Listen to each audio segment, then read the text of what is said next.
Now we're going to do the most popular form of deductive reasoning, which is two-column proof.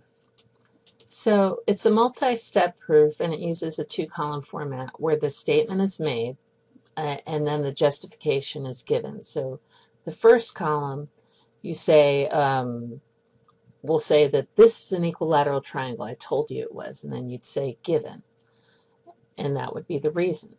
So the first statements made are based on the givens in the proof, and for each given statement, all you have to write over in the reason part is given. So if I give you something, you can assume that it's true.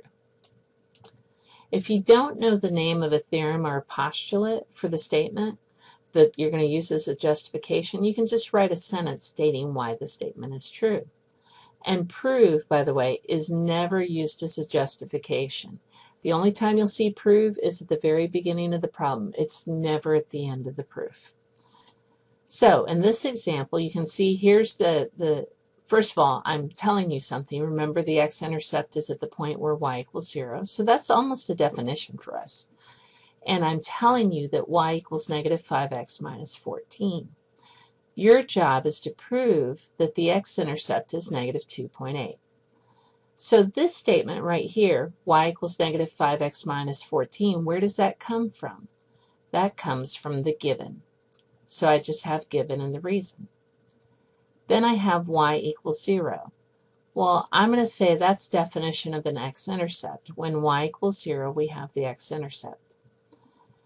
Then I take the 0 and I put it in for y. Well, that's the substitution property of equality that we just learned about on the previous part.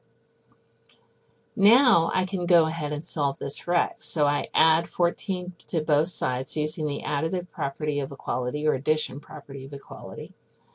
And then I divide both sides by negative 5 using the division property of equality. And when you get your calculator, 14 divided by negative 5 is negative 2.8. So I have proved that x is negative 2.8 when y is 0, and that means that's the x-intercept. So for further reflection, what does it mean when something is given for a proof? And what are the components of a two-column proof?